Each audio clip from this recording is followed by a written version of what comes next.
Hello and welcome. My name is Emily Prieto, and I'm the co-host of the Seeds of Tao podcast alongside my husband, Joshua Prieto. We're also the co-owners of the Seeds of Tao education platform, an incubator for regenerative entrepreneurs. If you're new to the podcast, this is a podcast for impact entrepreneurs creating regenerative enterprises. We often get asked what exactly a regenerative enterprise or impact entrepreneur is. So if you're wondering, a regenerative enterprise builds triple bottom line profits through the practice of ethics and principles that lead to a more inclusive, fair, and balanced economy. Impact entrepreneurs, or regenpreneurs, as we sometimes like to call them, are those willing and able to take on the financial and personal risks of starting and building regenerative enterprises. You'll get to know exactly what all that means as you join us for this and future episodes, but know that we welcome everyone to join us as we work to build regenerative economies together. That's exactly why we are here doing what we do at Seeds of Tao. Our mission is to help establish regenerative economies in every bioregion by serving individual regenpreneurs like yourself. In this podcast, you'll hear the startup stories in all their glory from impact entrepreneurs all over the globe. You'll learn and grow the skills of building a regenerative enterprise from your peers, mentors, and leaders. Finally, we'll get to know each other as you engage in the podcast and join the wonderful Regenerative Business Economies Network, aka regenBEN, an open community where peers, colleagues, funders, allies, and supporters of regenpreneurs come together to build and the regenerative economies of the future. Join us every month for a wonderful episode as we collectively move beyond sustainability and into our regenerative future. It all starts now.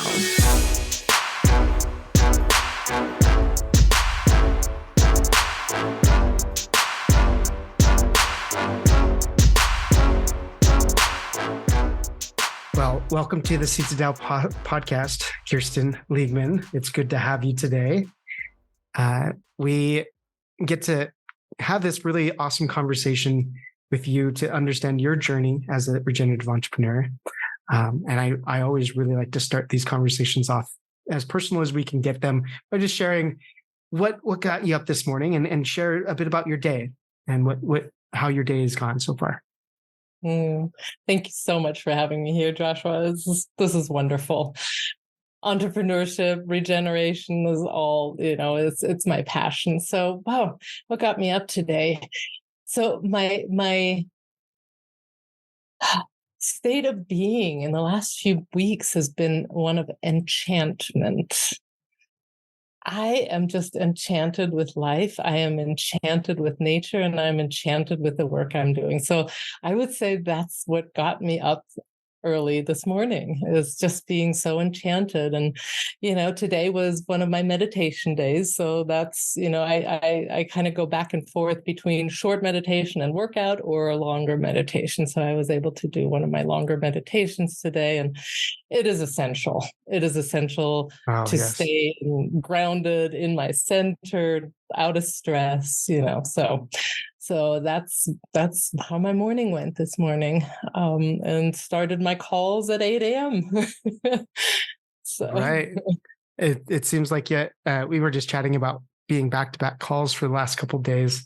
We've had some of those calls together with other things that are happening with your work, and I have just really enjoyed getting to know you over the last several weeks, and your business partner Eric as well, who we've had on the show. We've actually had a hard time because I had some recording issues when we had first moved to this space, and so we couldn't get him on the show, but we now have you on the show, and we get to share your journey. By the way, I'm sure he is a little bit. He's like, wait a minute. How did you get to go on the show first? I was supposed to be on the show first, but it is the way that it is, right? So, are you a morning person, by the way? Do you like getting up in the morning, or is it kind of a hard thing for you? What has it been for you? It's interesting.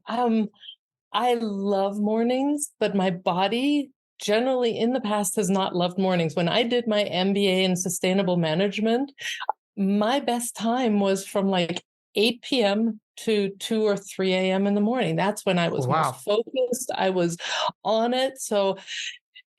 But what's happening more recently is that my body's waking me up at like 5:30. And so I am seeming to be shifting a little bit. I used to be a little bit more of the night owl, and that's changing, which I'm actually very happy about because I love the mornings. I mean, I got to see the clouds this morning that were all in pinks and mauves, and I love that. So I've mostly been a morning person, but there was I feel like my body just recently doesn't like to be up in the morning, though I enjoy my mind is so much clearer in the morning. If I get towards 9 p.m., I'm like done. And same with my wife, Emily. We're both kind of very early. We always joke that we're an old couple already. How early we go to bed, and we kind of force our kids to go to bed early too.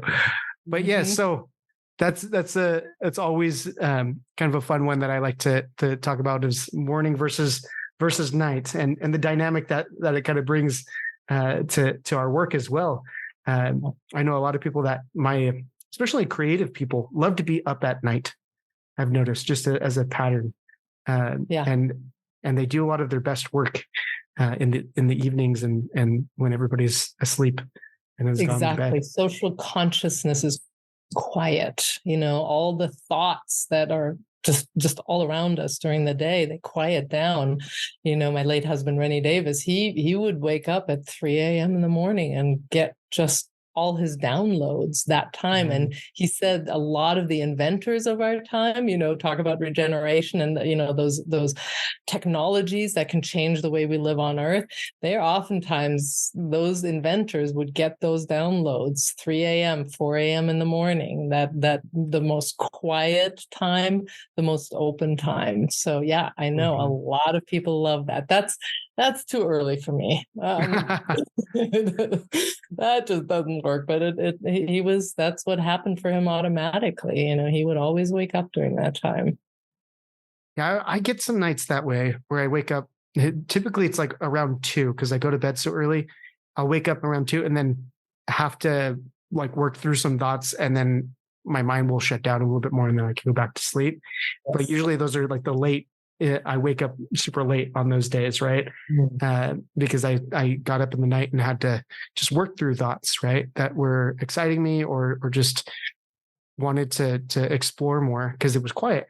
And there's something about that consciousness. I don't know if like the period between you're awake but you're not awake. There's a lot of inspiration I feel that can come in that space, and maybe that's how your husband was in that moment of just like.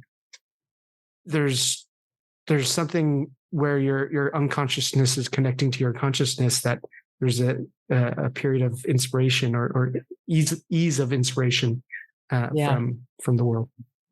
Yeah, the resistances haven't come in yet. Your typical habit patterns that show up every day when you wake up, is like who you fell asleep to. Actually, you don't have to wake up the same person, but we, immediately put that suit back on.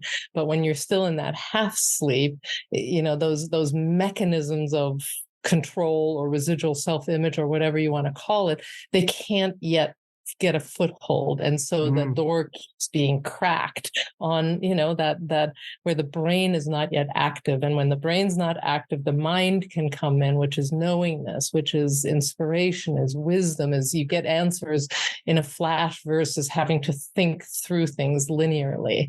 It's a really sweet time. Yeah, I love that explanation of what's happening there. Really does kind of signify what I think a lot of us are going through when we're waking up in those mornings and can't go back to bed, but to have these lingering thoughts that are egging us to follow. Yeah. So tell us more. You woke up, you had a good meditation. You started calls at 8. Could you share a little bit about how your calls are going today and the work that was done before we got on our conversation today? Yeah, absolutely. Yeah. What's happening right now is there's so much activity around the Regenearth Studio and our convergence. And so a lot of what I'm doing right now is talking to people and being on networking calls. So my 8 a.m. call today was with Angel Span and my friend Joe Milam, who is one of the mentors for, the studio. And he has this organization that is helping entrepreneurs really get clear and focused and clarity on their numbers. It's a data-driven approach to venture funding. And so, this is a bi-monthly call that he does for his clients. And, there's 40 some odd people, very fascinating people, all in the world of finance, a lot of them in the world of finance, some very fascinating entrepreneurs there that are looking for funding and such. So that was my initiation this morning, my 8 o'clock call, just being on that network call. And I got to introduce again the Olazoy and the Regenearth Studio, and got some really good follow-ups. So I get to do that. So a lot of post that I was, connecting with people, setting up calls and such. So, it's really interesting because Rennie died just about 3 years ago now, February 2021. And it really was like a 2-year hiatus for me that I went through, where I kind of went into a healing cave and then a little bit more hibernation. And I feel like I'm just coming out right now back into life. And, I feel like, as I said, just the enchantment of life just pulsing through me, and passion and joy. And it's just, and so my inner reality is now reflecting in my external reality, how it always is, how you feel, how you feel inside, your perceptions, get mirrored on the outside. And so I'm just feeling that life force inside. And so it's that life force is coming through in the external. So, and that's been just wonderful to experience. And so my second call, this is really fun. When was this? This was during my MBA time. So mid 2000s, I met one of my professors during that time, and he is he's the founder of the Regenerative Leadership Institute. And it's all about leadership and how to be a good leader. And, that's the coaching I do now for pioneers of a new paradigm, creating a new paradigm. And so I started a program with him, a 2-year program. I was in and he put us in an accountability group. Like, how many accountability groups have you been in all the trainings, and how many of them are you still in? Probably zero. If you're listening to me, probably zero. Well, somehow there was the 4 of us, 3 guys and me, that were in this accountability group. Still to this day, every 2 weeks, we have a call. I call them my boys. They're my boys. And every 2 weeks, we just, we check in. One's in Barcelona in Spain, and the other 2 are in California. And we just have an hour-long just check-in call. And then we talk about, okay, what about generative leadership? Is there on the plate to talk about? What are you experiencing in your world? What are you struggling with? How can we help? And we know each other so well now. I mean, what is it? Almost 20 years, right? That's crazy. And it's just, we're totally committed to it. It's blocked off on our calendars every 2 weeks, and it's what we do. And it's just wonderful. So I had that this morning as well with my boys. That's awesome. I honestly have never seen, like, I've gone through so many different programs, and they've all really been helpful in the times that I've gone through them. And then sometimes they linger, and I still talk to several people, but it's not so consistent, right? And to imagine doing that consistent accountability group for over 20 years, how they can very much be just this big life force resource for you, right? Yeah, that's really cool. I would hope that others can find that as well. Maybe hopefully maybe I could find that in my life, where I could be in connection with entrepreneurs that really stay with you over time. Has it been consistent the entire time, or has it kind of fallen away? Oh, wow. That's crazy. It has been consistent the entire time. And I would say, I'm just feeling into what are the aspects of why this worked. Number one, we were all committed. Right? We were all committed to this group. This was not just a, haphazard kind of an experience. It's like, no, we were committed. And, did we, after the course was over, say, okay, we are committed now to go on? It just evolved through that, but it became more and more committed. And we had shared focus, generative leadership. What does it mean to be a leader who's generative? Meaning they help their teams be as effective and focused as possible. What does it mean to be a good leader that actually gets action done? That's really this word of generative. We talk a lot about regenerative, but this is about creating effective, creative, focused teams. And what does that mean as a leader? So, I think those were the key things around which, we focused, and we just kept supporting, and the conversations always were lovely and very interesting.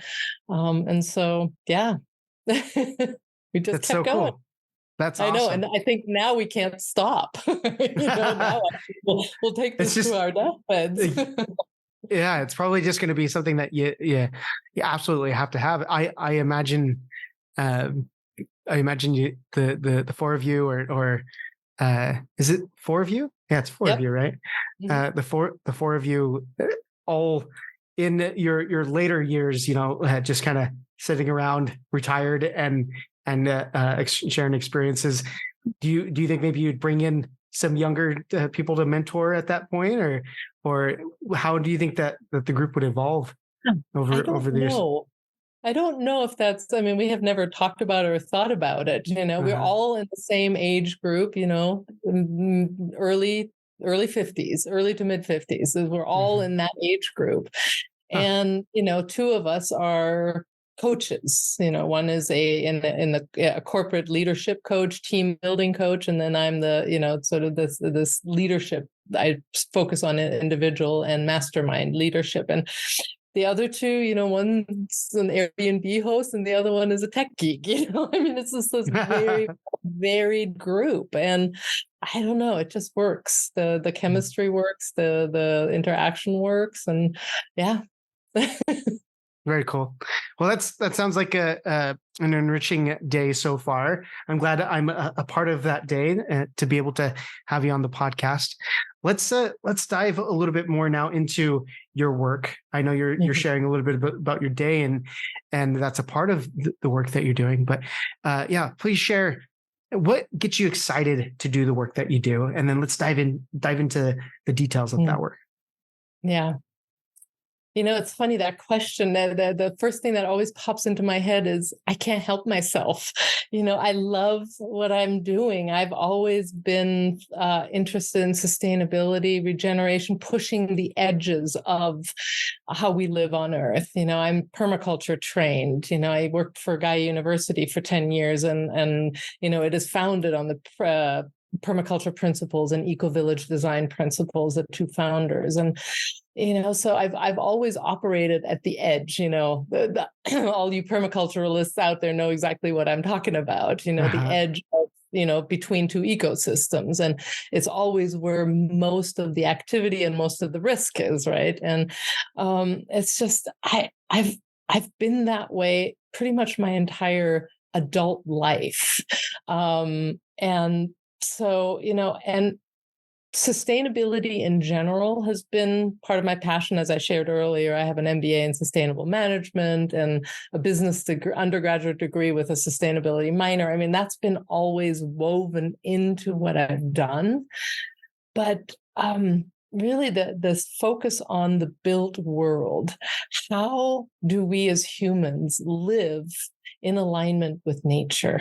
When you look around, I live here in Colorado, and this kind of northern Colorado. And the way they're building right now is heartbreaking. It's at a breakneck speed, because there's so many people moving in. And so all these little tiny communities that, that had building moratoriums suddenly went, oh no, we want to piece of this pie, like Berthoud. I lived in Berthoud. I don't live there right now, but tiny little village. They allowed 6 new buildings a year for the longest time. All of a sudden, the new city council authorized 10,000 homes in 5 years. What? It's That's like crazy watching growth. Pac-Man chewing up land. It's or like lemmings, like just laying down the next brick, and keeping up. Yeah. And I don't, I don't quite know the quality of these things, but they look like the next tornado coming through would just flatten them all. I mean, I don't know if that's true or not, but yeah, so it's just heartbreaking for me. And I've always longed for community. And I grew up in Germany, and in Germany, there is always more of a sense of community already, right? I mean, I grew up with families. There was probably at least 10 families that had children around my age, plus or minus 3 years or so. So we all played together. We hung out together. The adults would get together. There was a community feel without it being an intentional community, And then I moved to California, and I barely knew my neighbors. I'm like, Yes. What is this? Everybody has a garage door opener. You open your garage, you drive in, you close it, and you're done, right? There's no interaction. Fences are 6 feet high, so you can't see anybody, right? It's just, there's no connectivity. So I've always longed for that again. And, in Ashland, Oregon, I was involved with a project called In My Village with Tej Steiner, who does the Heart Circle programs, and We Powered now. And, so I've been part of this world of like, how do we come together as humans and figure out how to live in harmony with the earth, in alignment with the intelligence of nature. Nature is incredibly intelligent, and which is why I'm so excited with Olazoy. We have a biomimetic engineer on our staff. I mean, a self-designed PhD biomimetic engineer. It's so cool. Biomimicry is like learning from nature, taking the patterns and the designs that nature has that are life-giving. They're absolutely life-giving, and you can tell when something is life-giving and when something is not.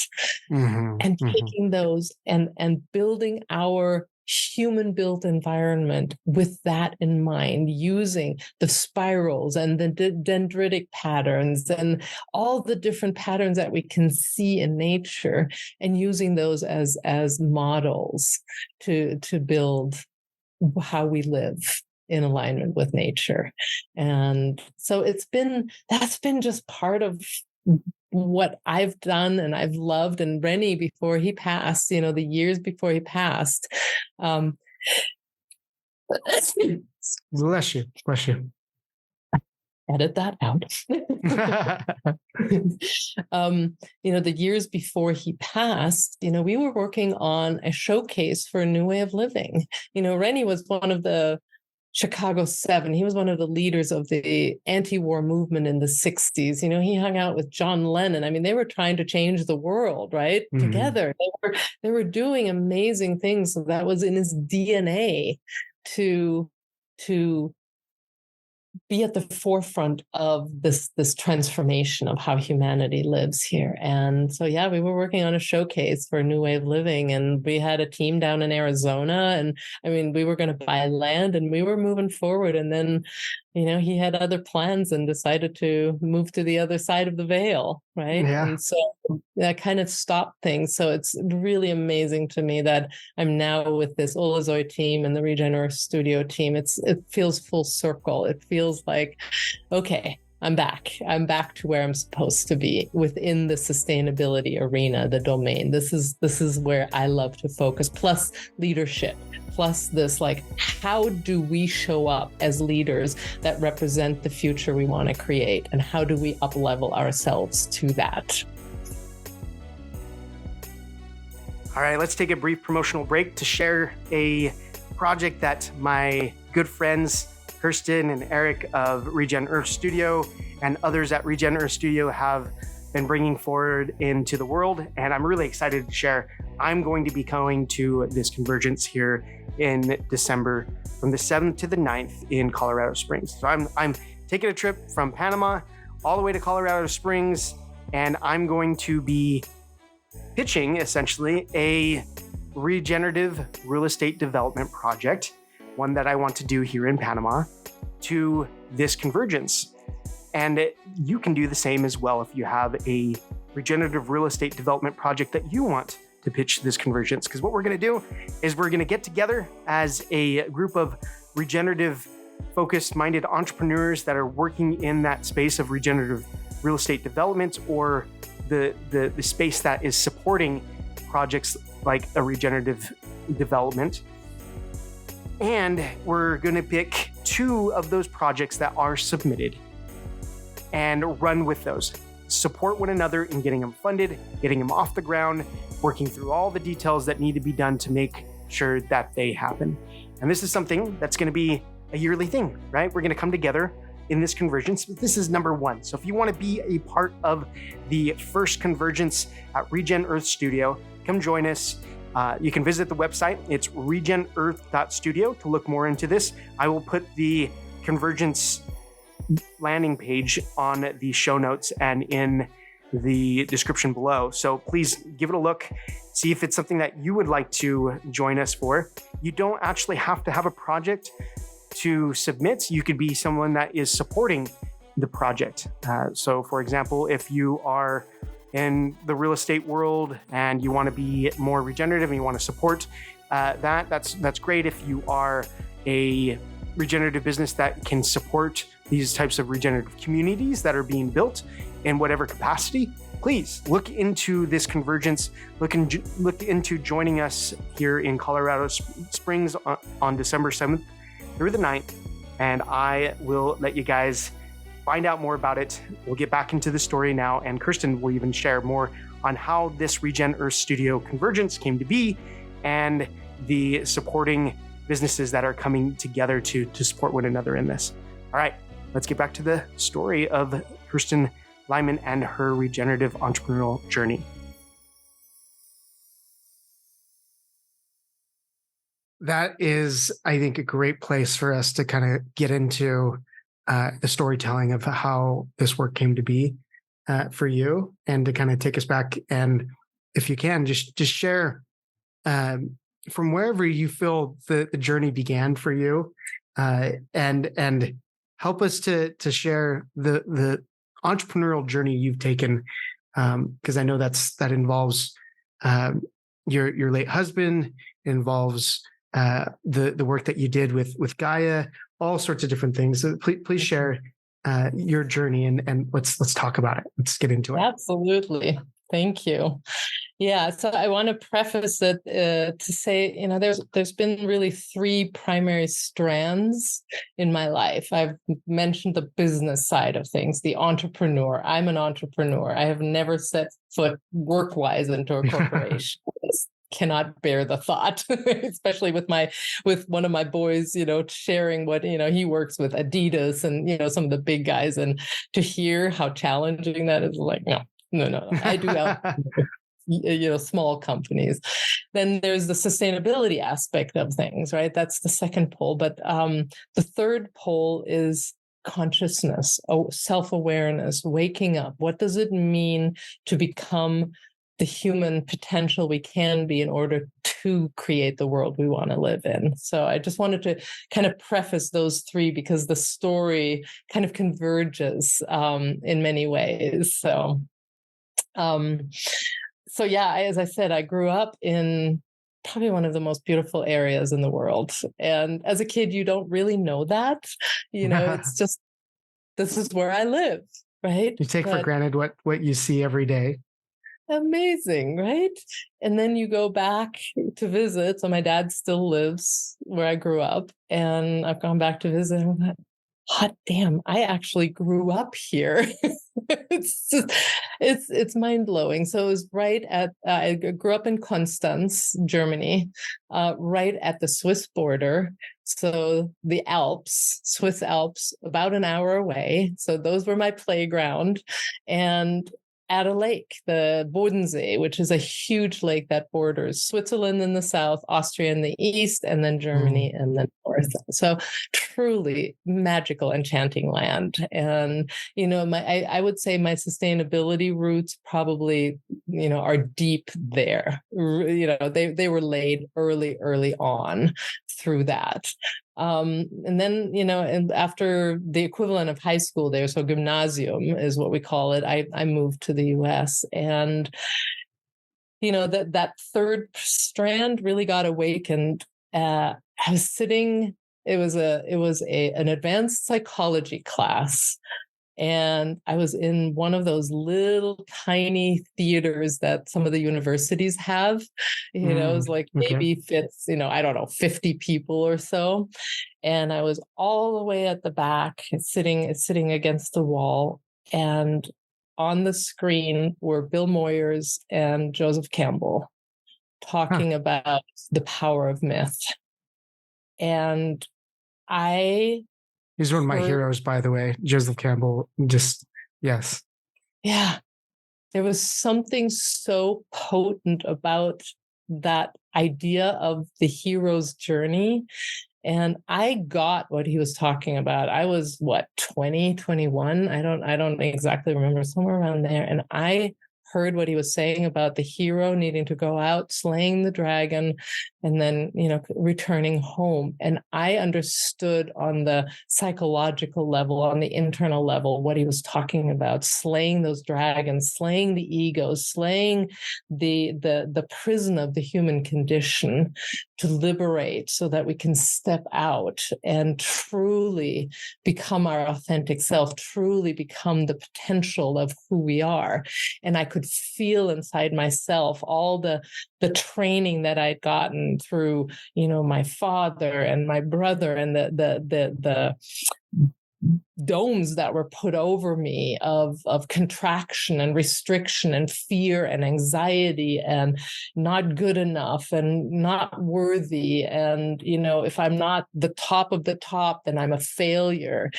All of those messages, I could feel them riling inside of me. And I knew that I had to do something to liberate from that. How? I had no clue. And I'm voicing it now. Was I even conscious of those words? Not really, but I felt it on a visceral level. And so that really opened up that journey of spiritual seeking and spiritual, waking up, and has really been a journey for me, and will continue to be an eternal journey for me. So was that just like a huge aha in that moment, sitting in that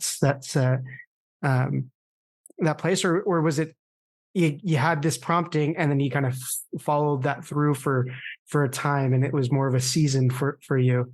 How did that kind of play out? Because sometimes we do get that light, but it's very rare, I think, that we get that lightning bolt that just of inspiration and everything opens up. I think more a lot of times, but there is those times. And then a lot of more, I think we see there's these promptings and then we follow them through, and it's more of a period of time that we come to these realizations. How was that for you in this more awakening of the spiritual side and awakening of a higher understanding of yourself? I would say it's both and, that was truly a moment in time that, now in hindsight, I remember as it wasn't so much of a lightning bolt as a like shocked awake, like that realization, like I started looking at life differently after that. But it's been a journey. It's been, getting rid of all the ego constructs and the residual self, and working through fear and the self doubts and all of that. That takes time. I mean, we're not talking about one lifetime of layers upon layers upon layers that we've built. This is many lifetimes that we're dismantling in this process of waking up and becoming our authentic self. So, I I would never expect anybody to really have that, in a flash of an instant. You can wake up a little bit, so let's put some numbers on it. If you're 10% awake and all of a sudden you have a flash of insight and you're 20% awake, that's 100% more awake than you were before, and it can feel like enlightenment. But the fact of the matter is, we are a species that is mostly still asleep. When we're in our brain, we're asleep. It's just, that's the purest definition of being asleep. If we're thinking and we're not present, we're not right here, we're not open, curious, in that state, we're pretty much asleep. And so it's about waking up and coming present and becoming open to the magic of what's out there. Yeah, I really, for one thing, I really enjoy that you're telling the story. And one of my heroes, Joseph Campbell, who I've never been able to hear, but I can imagine just kind of being in that moment. I'm trying to place myself in that moment and being able to waking up, even if it was like the 10-30% awakening, whatever, and then building through that and working through it and understanding those moments that we find in our lives that they awaken something in us that we didn't know that we didn't know, and our world is completely changed for it. And I think there's so many stories of those. A lot of times I feel like I have to kind of revisit those to even like understand what was happening there. And sometimes I get caught in places of like, I did have this happen to me, but I kind of like became unconscious again. Has that ever happened to you, where you kind of recede back into an area? And so, yeah, I think remembering those times is critical to helping us to kind of say, yes, I have, awakened more than where I'm at right now. For some reason, I fell back asleep. Where am I? And kind of recatch myself. No, sorry. So go on. I just wanted to mention that because that was just something that was rolling in my head of reminding myself of times that I've had those similar situations. Yeah, I think that's a natural progression, especially when you have such a massive aha and such a massive shift in your perception, it spikes up, then it comes back down, but then the baseline is higher, quote unquote, higher than it was before. So you might not be able to immediately reach that pinnacle again of that moment, but your baseline is higher now. And then you get to simmer and you get to let it integrate and work on you until you're ready for the next spike. I've been playing with this book title forever now, and that eventually, hopefully, a book will come out. It's Subtle Changes, Quantum Leaps.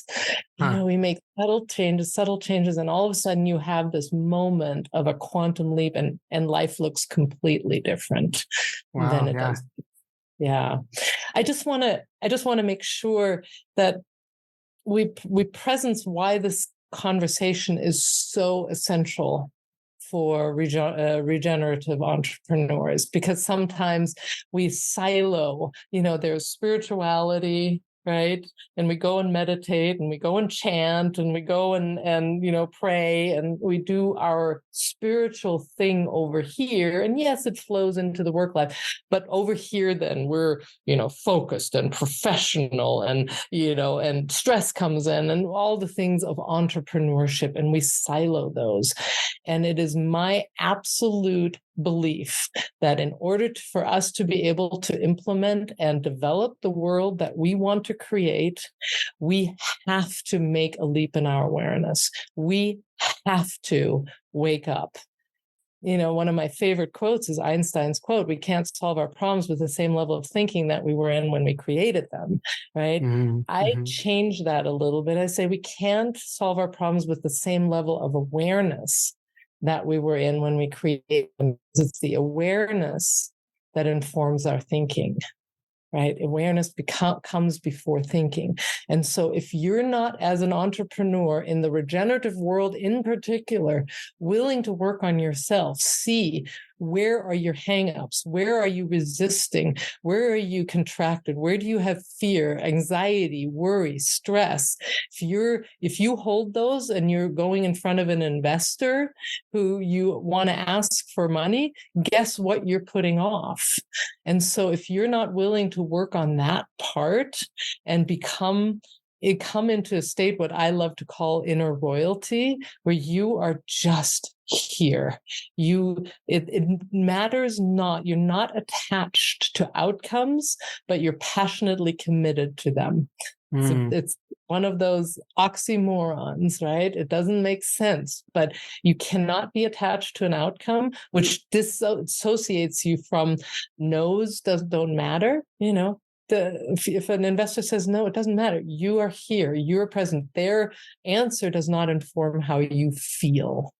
You show up in the world how you choose to show up, but you have to do the work. And one last piece on that, all of us, my guess, has done a lot of personal development, a lot of processing, a lot of that churning. That's got to stop now too. There are much faster ways to make these changes.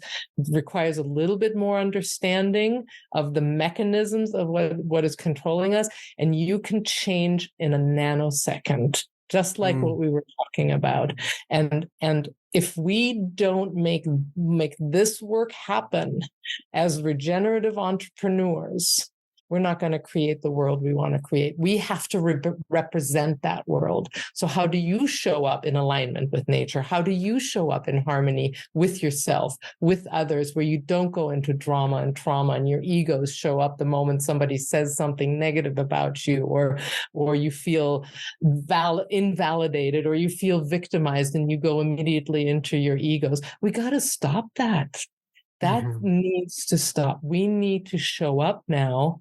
All right, I'll take the word need out. There is no need here. There's an invitation. And if we want to be pioneers of this new world, of this new paradigm, this is essential work. As much as creating the new systems, the new infrastructure, the new technologies, all the wonderful things that you guys are working on, this is equally important. All right, I'll get off my soapbox now. No, I love that too, and I love that you gave us an invitation for that too. It's not a need, it's a desire, and that desire is going to drive us so much more than the need or the should. Emily and I always say, my wife say, "Don't shit on me." If someone Emily, you should do this. Don't shit on me. Don't shit on me. Yeah. It gives us that invitation. We show up in the place that we need, that we want to do. I almost did it there, right? So, thanks for going on that tangent for us. But let's also dive back into those other areas that you were mentioning. How did those come to be in your life? Bring us back into the journey for us. Great. Yeah. So, I was in California, Santa Clara University, doing my business degree, marketing as my major, right? Okay. And in my senior year, they announced a minor in sustainable design, I think it was. And I didn't even think about it. I'm like, I have to do that. That I must do that. So in my senior year, I added a minor. Luckily, I had a lot of the requirements already handled, so it really was just an overworkload and a half a year more. But yeah, it just came in like again, no, not really a thought about it, just a knowing this is what I wanted to do. And during that time also, I met my first husband, and he was an architect. He's an architect and had gotten into the world of ergonomics, in particular chair ergonomics, and looking at how can we stop hurting ourselves sitting at our computers for Lord knows how many hours a day, right? And really breaking some of the perceived molds around, you have to have something in your lumbar curve and you have to have a big chair and all of that.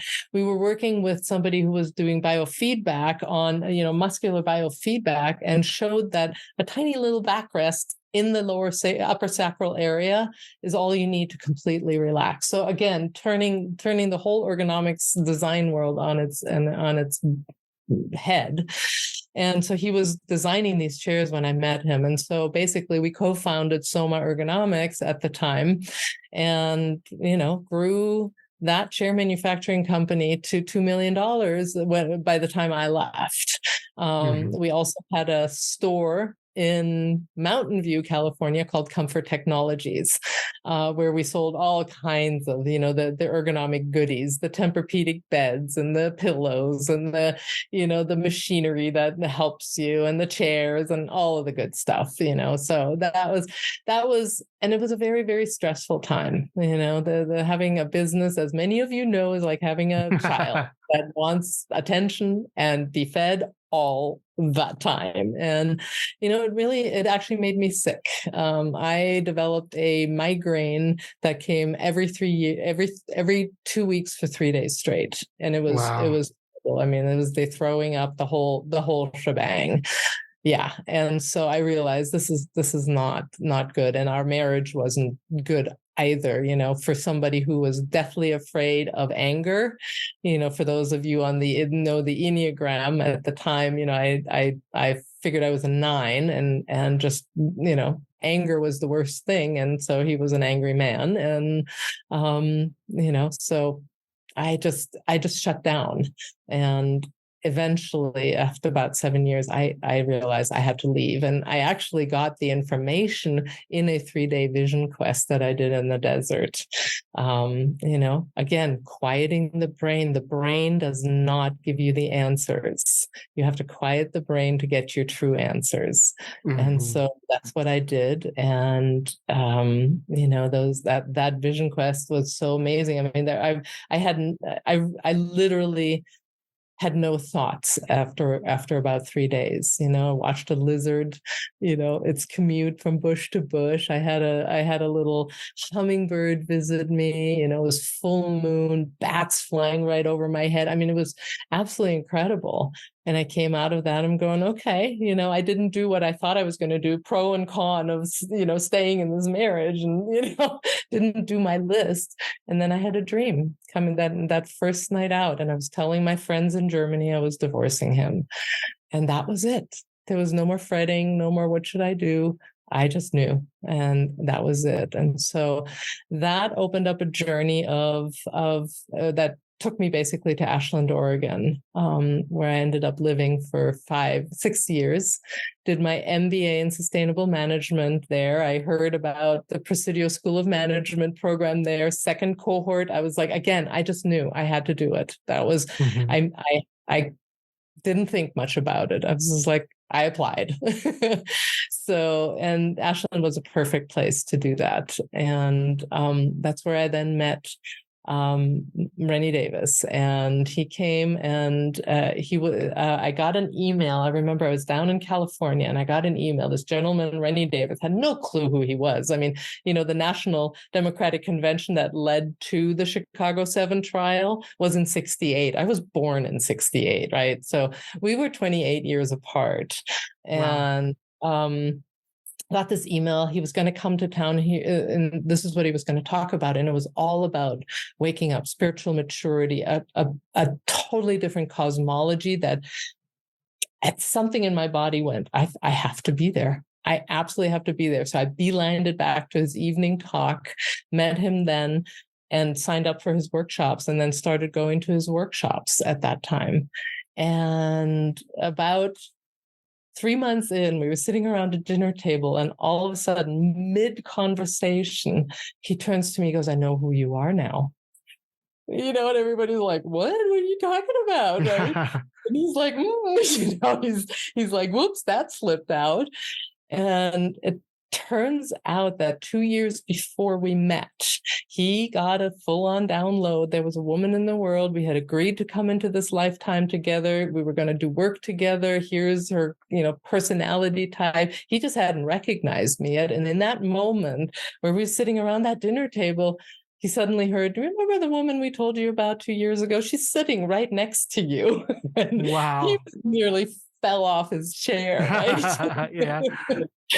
So that opened up the journey with Rennie Davis. And, I'm actually writing a book about our relationship and, the ups and downs and the rounds and overs and the work we did together.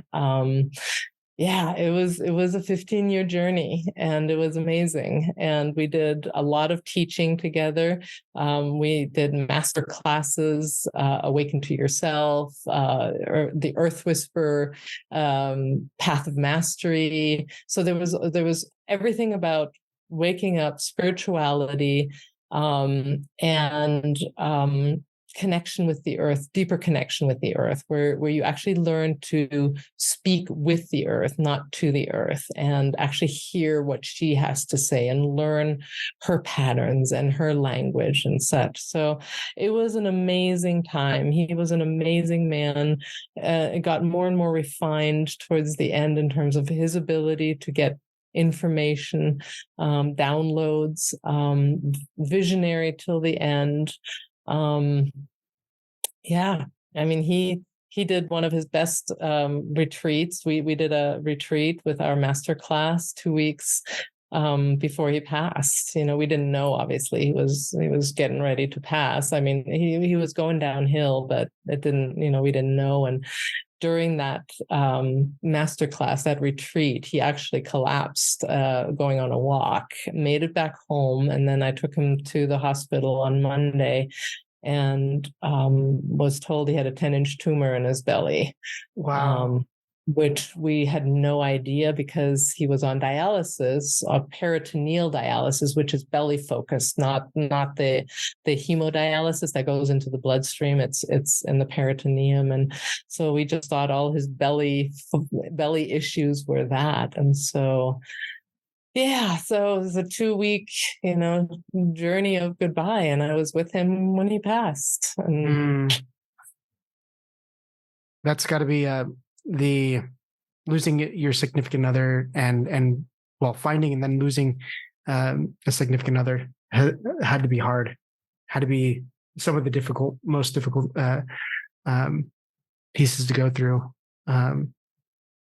I know it may be too personal to share, or it may be something that's you can share with us, but help us kind of what was how were you able to take the experiences that you had with Rennie and then I know you said that it took you a few years to kind of get to where you are right now, and feeling this joy that you have for the work that you're doing, for everything that's happening around you.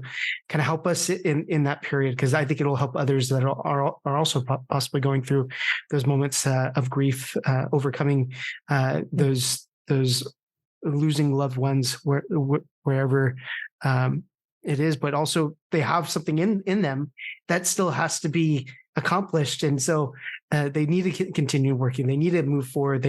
There has to, and the needs.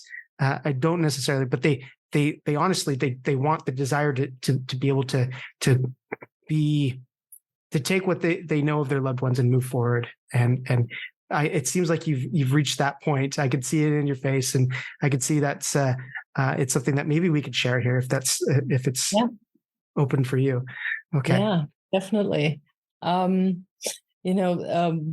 At the basis of the work that Rennie and I did were these 13 life principles that I believe are the stepping stones to the journey of waking up.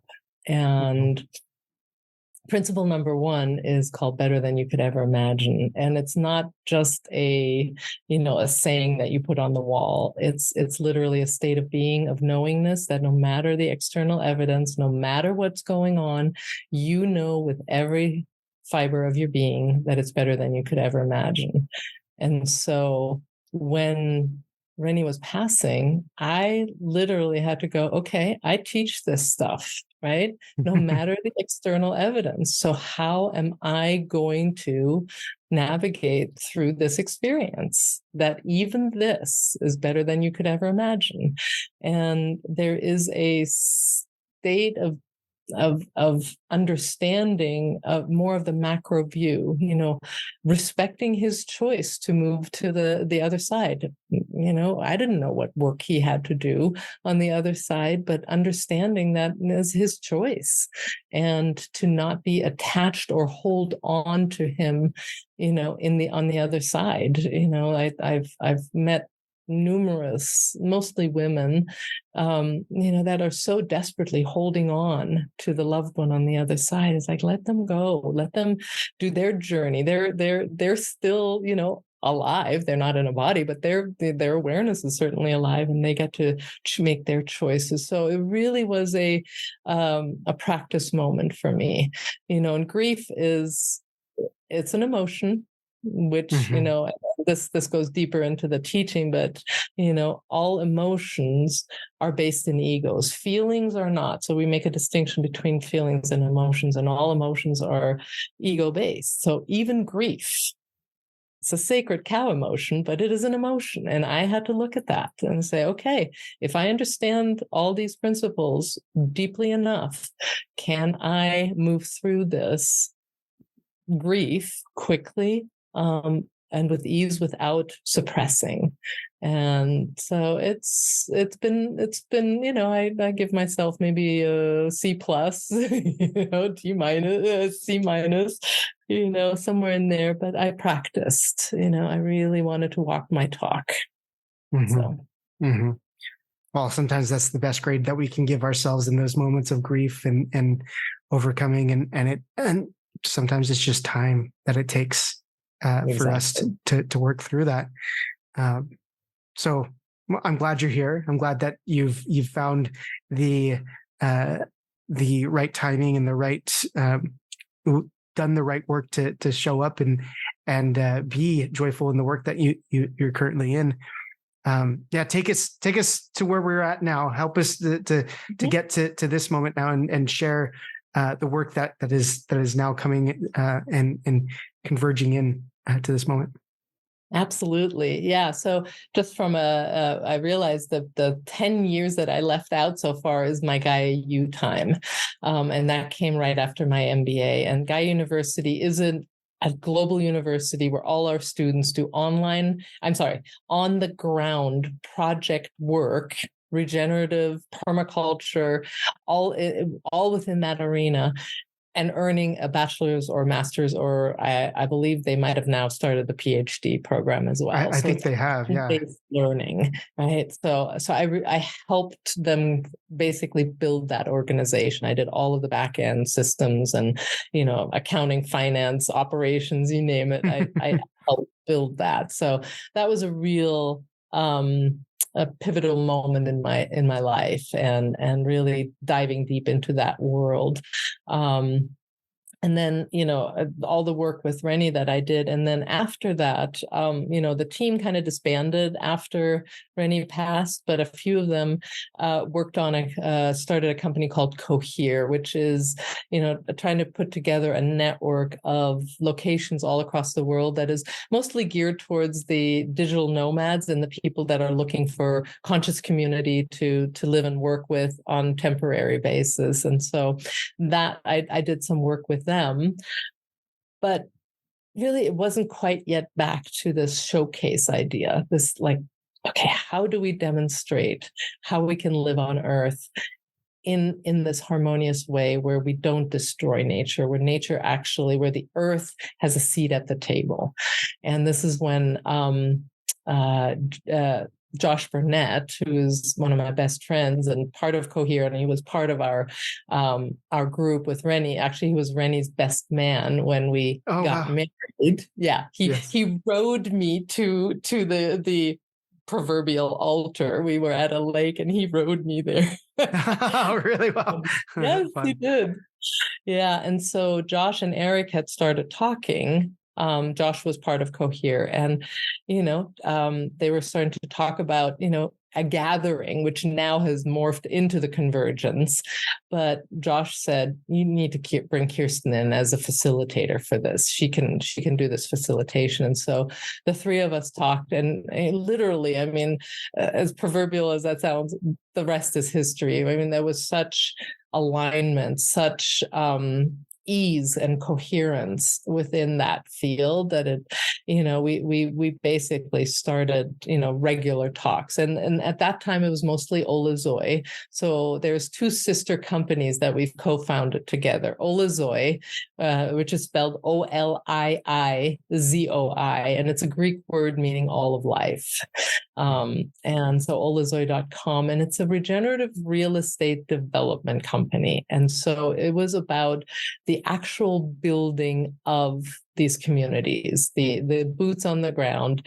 So we on our team is a gal who's deeply versed in construction. Two people who know the construction world very well, even internationally. We have the biomimetic engineer on our team, who's connected to an architecture firm that does sustainable design and development. We have a real estate guy on the team. So it's really focused on that built world. And we're putting several proposals in now there's a 1.6 acre project, there's a 10-acre project, and then there's our flagship program, Project Bright, which is 1,350 acres on the Western Slope that we want to turn into a model, a showcase community, with all of the aspects of what it means to live regeneratively with a project that has been designed biomimetically. So it's just really, really exciting.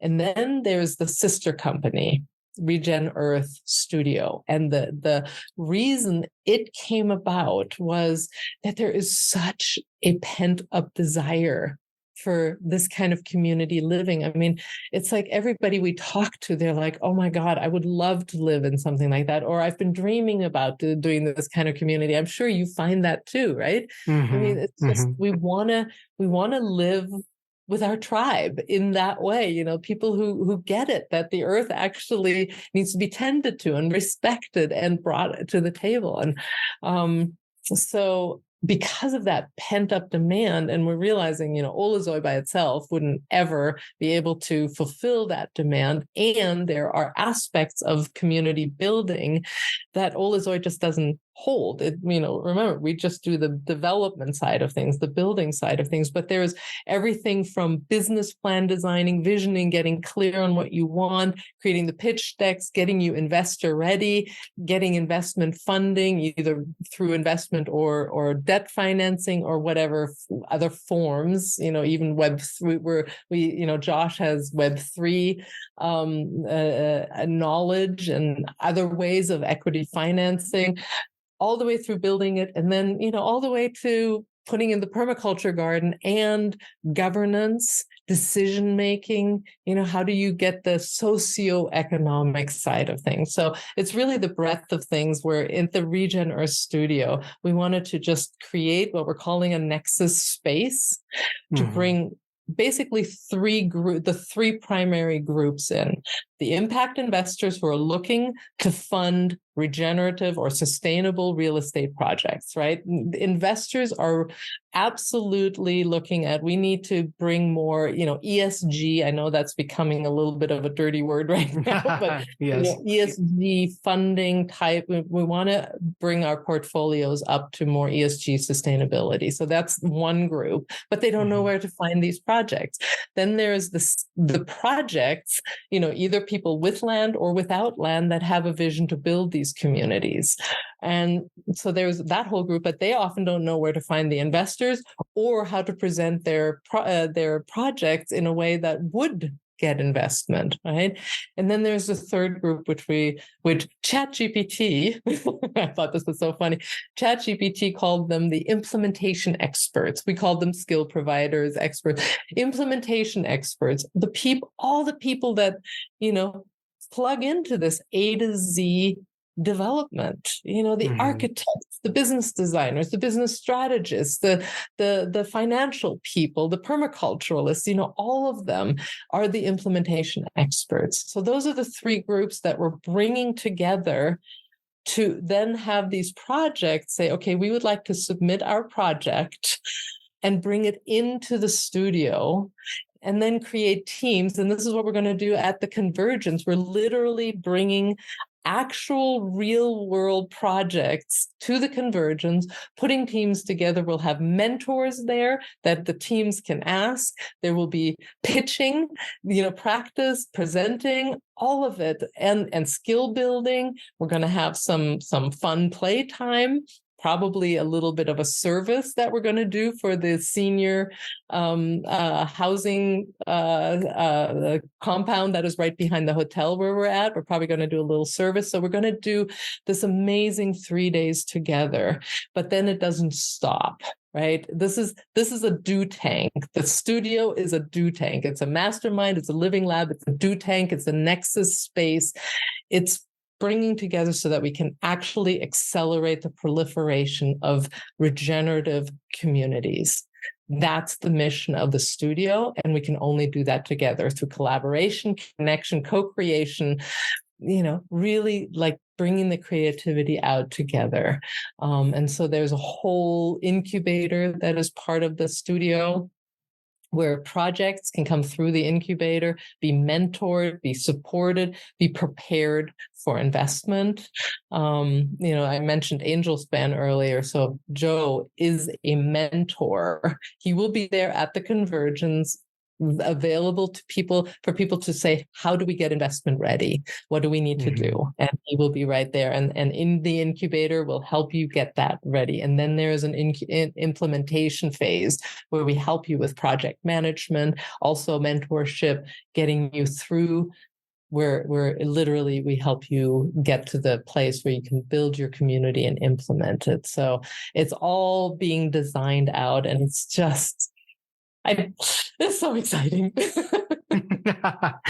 Well, I love, because I've been able to be introduced to you through Eric, who's your CEO with the Regenearth Studio and Olazoi, and I'm seeing the excitement that Eric originally carried to me about the Regenearth Studio. Which, when I heard about it, I was like, yes, sign me up. Whenever it gets going. It was it seems like it's been, I don't know, a year or so since I first started chatting with Eric, and then now it's kind of coming through in December. We're having the convergence, right? And so I'm excited to see this kind of coming through and seeing Olazoi. So now getting to know the Olazoi team and the Regenearth team, I've gotten to know you, and I feel like I've actually gotten to know you more so now than I have with Eric. And so it's been really good to see your energy is matching or even exceeding the energy that I'm seeing in this organization to really lift up and build towards a new way of building and developing our land, developing our communities.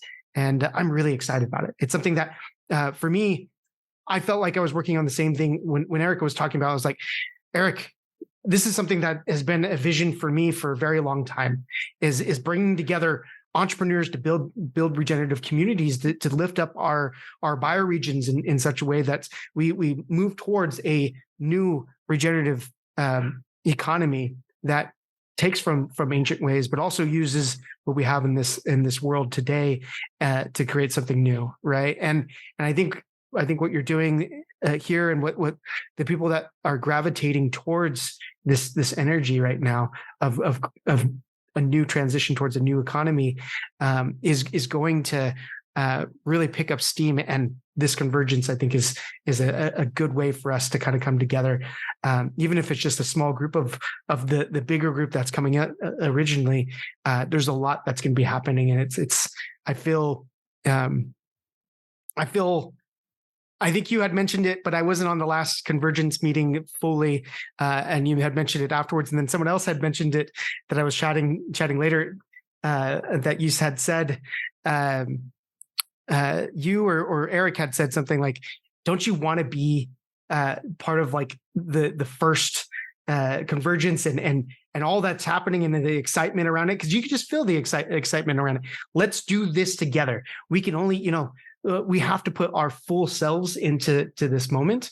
I'm coming to the convergence with my full heart and intention and all my skills, everything that I can possibly offer to the group, so that we can make this happen. Because it has to. It really just that is a has to, right? And as well as a want, a desire. I really do feel it.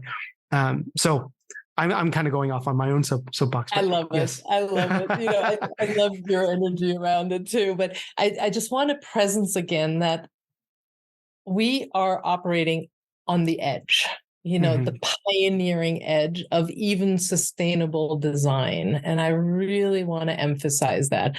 I mentioned the biomimicry side of things. That is not talked about. When I look at the history of this industry, I'm putting that in quotation marks, it started with environmentalism, right? And then it went into sustainability. Now the catchword is regenerative, right? And so that is just now starting to gain some traction. Some people, a lot of people still don't know what regenerative is, right? What do we mean by that? And to me, just a shout out to the book Braiding Sweetgrass. If you haven't read it, you must read it. Even just the chapter on how she defines regeneration, because it is not about humans coming in with our knights on the white horse, coming to save the earth. That's got to stop.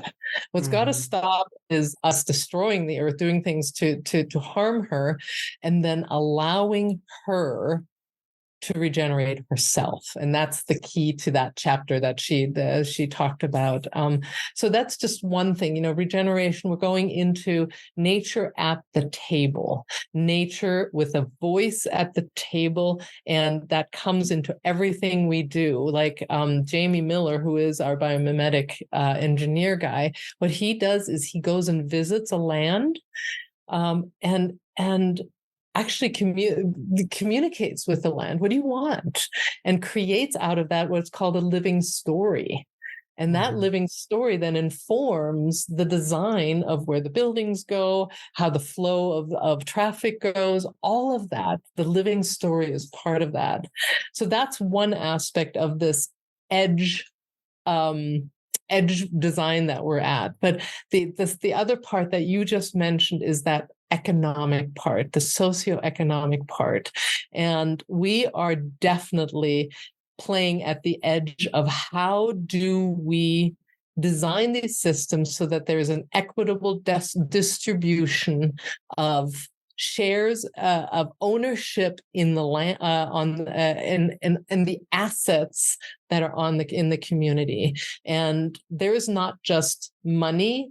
If you haven't seen an article by Ethan Rowland, who was one of our GaiaU students, and Gregory Landway, the 8 forms of capital, go look that up. It basically maps out that there are other ways to bring value, not just monetary value. There is social value.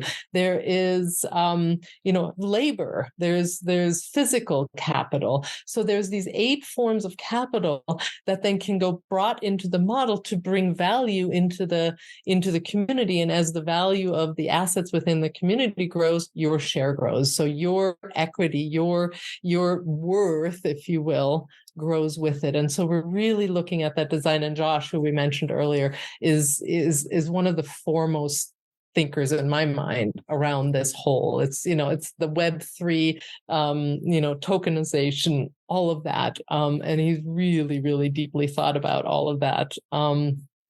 So we're really looking at how to design this so that it is a pioneering model and not just, a rewarmed up of what's been done before, right?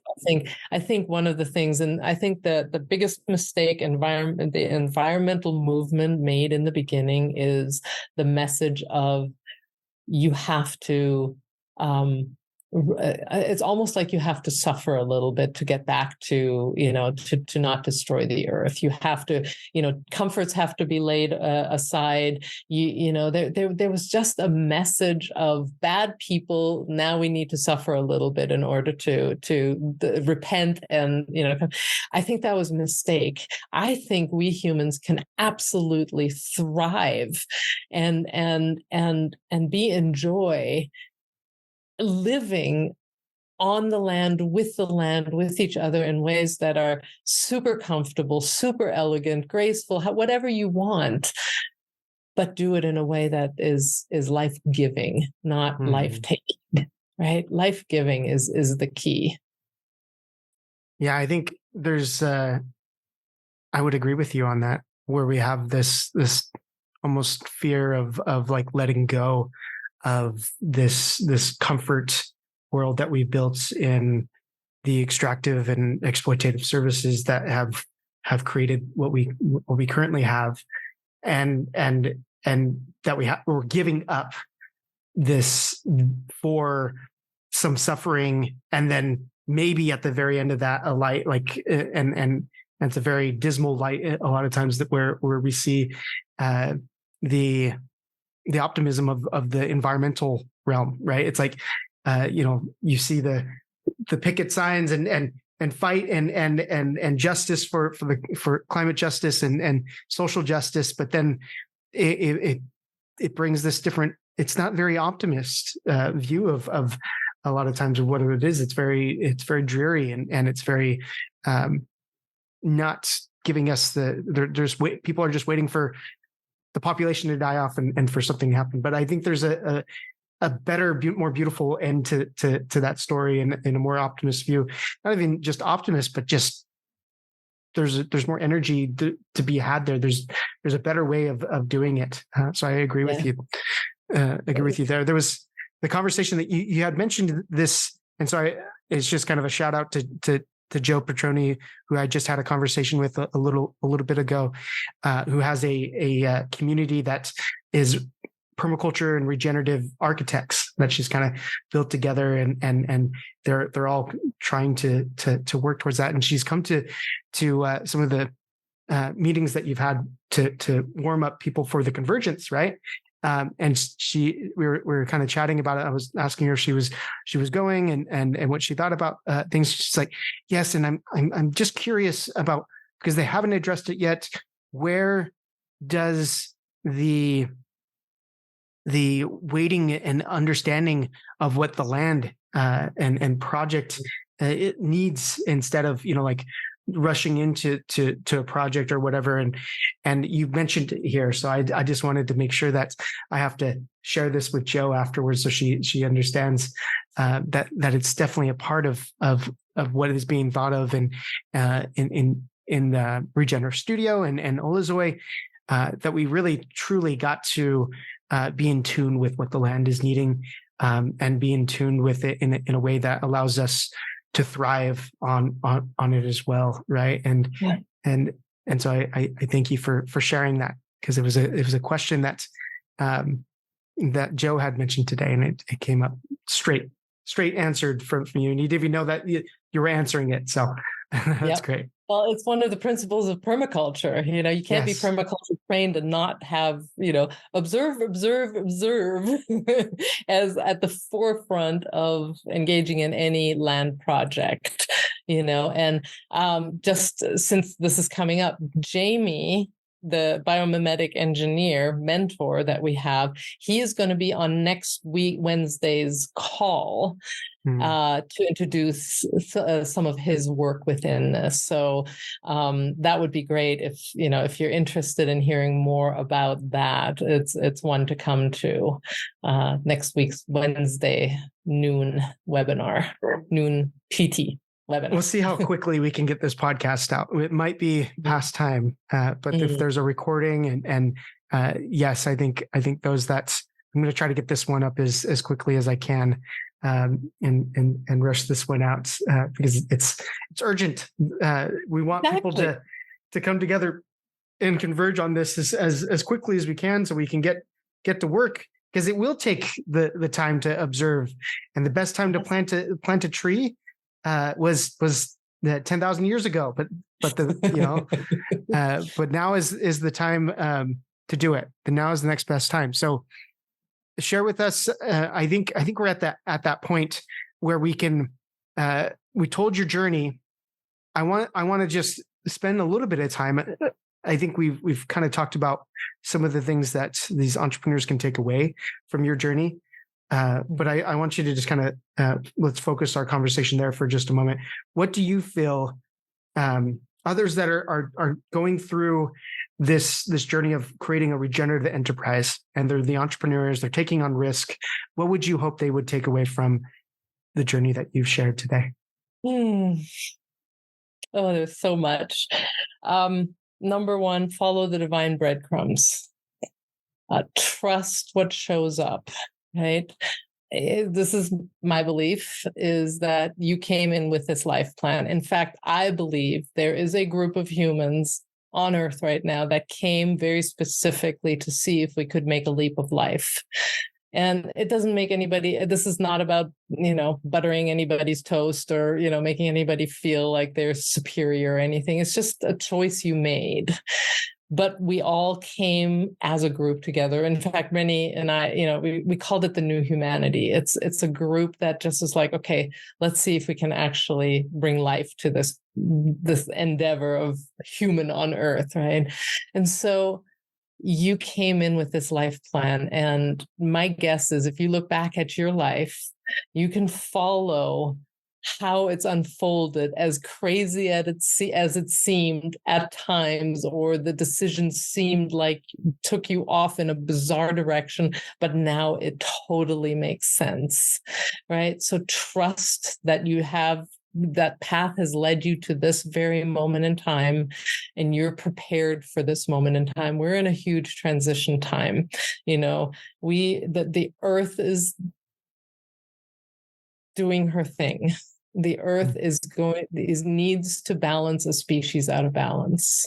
And so we get to be here to hold the pole up, saying we understand that we're in a transition time and we're choosing the path of regeneration. We're choosing that path. And so what you need to do is just follow those divine breadcrumbs and trust them. When you get an intuitive hit to call somebody, when you have a chance meeting at a coffee shop, that where you can, be in tune with your feeling state and then follow those. That's going to open up the doors more than anything else. You're not going to make things happen. You're going to be a partner in the unfolding at this point. At least that's what I'm learning. So that's one thing. And then, going back to the beginning of our conversation, is you need to up-level yourself. All right. I strike that sentence from the record, Your Honor. The invitation is for us to up-level ourselves, to look at what it means to actually represent the future we want to create, and do that inner work. Don't just be focused on the external, the work you're doing, that thing that is driving you, the technology you want to create, the community you want to build. Don't just focus out here. It is who we are that is going to actually change the world. And I want to just kind of circle back to, when Rennie was the leader of one of the leaders, he was obviously among many, but, really represented a very potent part. And John Lennon started to get interested in the anti-war movement. And so they connected and started scheming together. They were going to do a tour across the country, and John Lennon was going to invite a secret, musician, and Rennie was going to invite a secret speaker, and they were going to reveal that at each event and such. It was going to be a big deal. Actually, the first one was so successful that they started deportation proceedings shortly thereafter. Oh, wow. For Lennon. Yeah, it was that successful. Stevie Wonder was the singer, and yeah, so it was, and Rennie threatened to shut down the city of Detroit, if they weren't going to release one person who was put in jail, an anti-war protester who was in jail for like having 2 joints on him or something crazy like that. So, and they knew he could do it. They knew the movement could do it. So, but at one point the Beatles went to India and were introduced to the Gandhi philosophy and the philosophy, the Eastern philosophies, and came back. And so Rennie and John had these arguments about, Rennie was like, let's put 1 million people on the street, let's change them, right? They're the problem, the system, the people in power, whatever, let's change them. And John was like, no, we have to change ourselves to change the world. No, let's put 1 million people on the. No, we need to change ourselves. Rennie obviously came very, very full circle, but really it was John Lennon who, planted that first seed of like, if we're going to change the world, we have to change ourselves.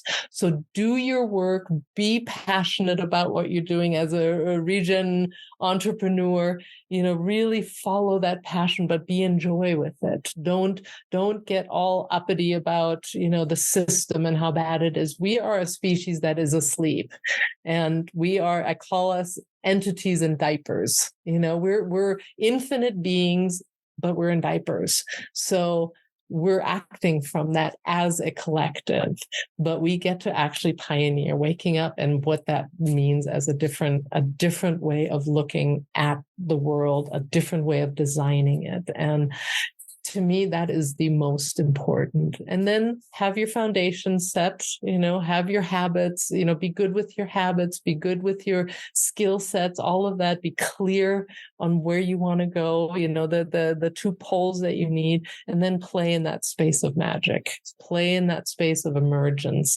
let the brain go quiet, access your wisdom that way. Mm-hmm. Mm-hmm. There's lots more, but I'll leave it at that. I think that those are all great pieces for us. I think one thing that I've noticed in my journey, I did do a lot of forcing. I was very forceful in what I wanted to get done, and very strong-handed in what I felt needed to be done. And to be honest, that was probably my first big burnout that I ever had in my life was because of that, right? Of like just trying to force something that I felt was so right and needed to get done, and realizing and stepping back and having my own experiences to say, no, life is going to take you in a different way. As soon as you feel like you can take life by the hand, like by the neck, and do what you want with it, that's when life is going to tell you that you have something else in mind, that there's something else for you. For me, it's my Heavenly Father. It's my, my spiritual understanding of my higher power, God, telling me, this is more what aligns with what you had originally thought of. Yes, you had some of it right, but here's what you need, and here's some guidance, and here's a path for you, right? And I think understanding that alone with entrepreneurs, knowing that you aren't the one that's going to save the world, right? That you can be a good force in it, and to fill out what that is for you, rather than to force out what that is so needed. And I think we need to also be very careful with this saving the world notion to begin with. The world actually does not need saving. The world invites us to become who we, have the potential to become, and to be in joy with how we're occupying this planet, and the planet will do just fine. There's no saving. One of the things that Rennie would always say: the best healer are the one that don't see that there's anything that needs to be healed. They hold everything in perfection. When you hold that person in perfection, then they can choose to step out of their illness, misery, or not. It's their choice. It's free will. This is a free will universe. and we get to choose, and we get to hold everybody in perfection in that. And so I think if there's another piece of advice that I would give is stop trying to save the world. Just be, enjoy, express yourself, enjoy, and become, the authentic self that you can become. And there's one other piece that I wanted to, you were just talking about, and I think it's really important, you were talking about, you used to you force things to happen, and I call myself a recovering German, right? Yes, I've heard it's like I was trained in a German system, and it is about, forcing and control, authority, making things happen, rigid, especially when I was growing up. That probably has eased now a little bit, but and so I was very, very, very structured. And then, I got sick, and, I had, the migraines and all that. And so I went to the other side and became totally flow. Everything was flow and emergence, and there was not much structure. I mean, through the MBA, yes, but then it was very flowy, and that was imbalance as well. And so what we want to strive for as entrepreneurs is that balance between structure. How good are you at project managing? How good are you at your habits? How good are you at self-care? How good are you at your skills? The structural pieces that provide the guardrails, or as Josh likes to call it, the banks of the river, that then allow for the flow. You cannot have flow without structure, and you cannot have structure without flow. They need to be in balance. And when you can achieve that balance, and it's a dynamic balance, that's when magic happens. But you've got to work on the structure piece. And I remember in Gaia U, we had a couple of students come through. They balked at the structure part. They wanted it all to be let it be emergent. Yeah, but emergent into what, right? It just diffuses. It doesn't land anywhere. But when you can provide those structure, and so that's where my operations focus comes in. I'm an operations geek, so when I work with my clients, my one-on-one clients, we look at where are your gaps in your foundation, where are you leaking, where are you not structured enough, and then we look at the gaps and the clarity and the vision and who you want to be and what do you want to create. So many gaps oftentimes there, but when you can get those two poles, the gaps filled, then you get that flow space in the center. And then you can go play in there. And that's when things are absolutely magical, and will, the divine breadcrumbs will come left and right, and things they won't be easy, but they'll be with ease, right? That's the difference. Ooh, I think we had some really great, I think we have to leave it there. Because I think we could go on forever, right? But there's much more conversation to be had. How can we reach out? What are the things happening with Oluzoy and with Regenearth Studio? There's a lot happening. Please share with us so that we can get involved and continue this conversation, because I know people are excited about this as well and want to get engaged. Yes.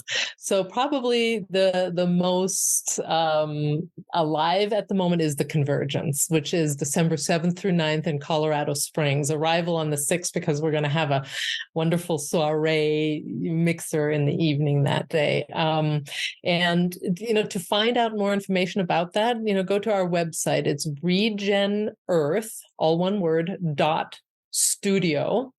Regenearth.studio, and then just click on Convergence up in the menu, and you'll be able to read more about it. We've done a few webinars. I hope they've been posted now there. And then reach out. I mean, you can email me. It's Kirsten, KIRSTEN @regenearth.studio.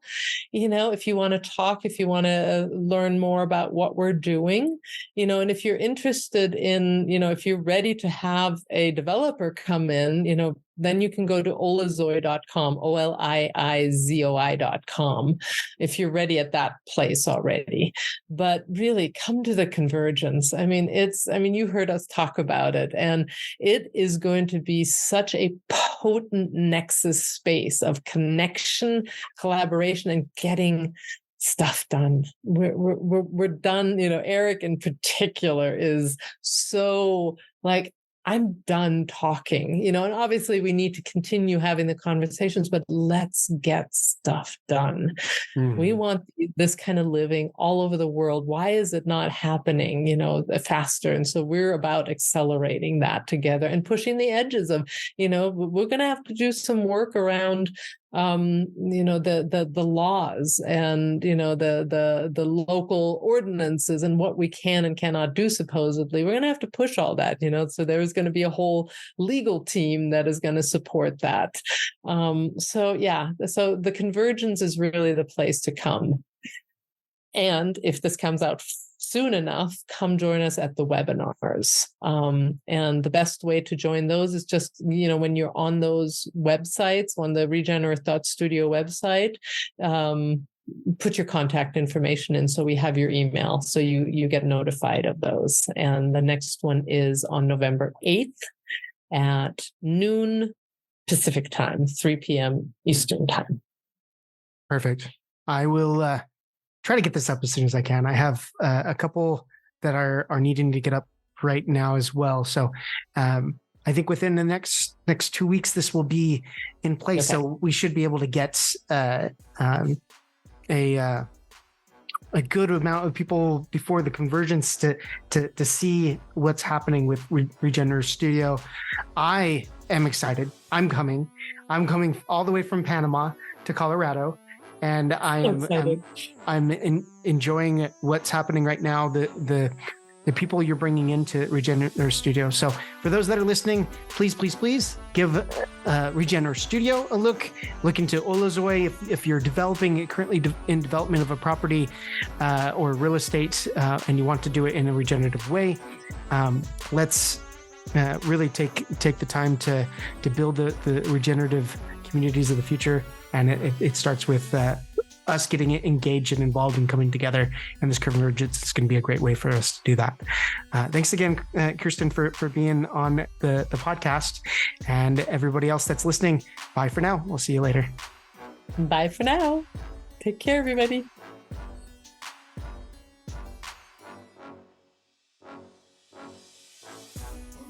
Thanks for joining us today. We hope you enjoyed the podcast. It really is a blessing and a pleasure to bring each episode to you. So what'd you think? If you enjoyed this podcast, please leave us a review or follow us on the podcast platform of your choice. Each review really does help us to further the reach of this podcast and move our mission forward to build regenerative economies in every bioregion. If you have a suggestion or feedback for us, please let us know in the open and free Regenerative Business Economies Network, known as regenBEN, which is linked in the description and in the show notes of this episode. RegenBEN also has an awesome community request form that allows you to suggest guests, register to be a guest on the podcast, and share your own regenerative entrepreneur startup story, or any other suggestion you may have for the community. Without your feedback and requests, this podcast and community wouldn't be what it is, so please let us know. Now, this may be bye for now, but remember, it doesn't end here. It has only just begun. The regenerative economies of the future start now with you.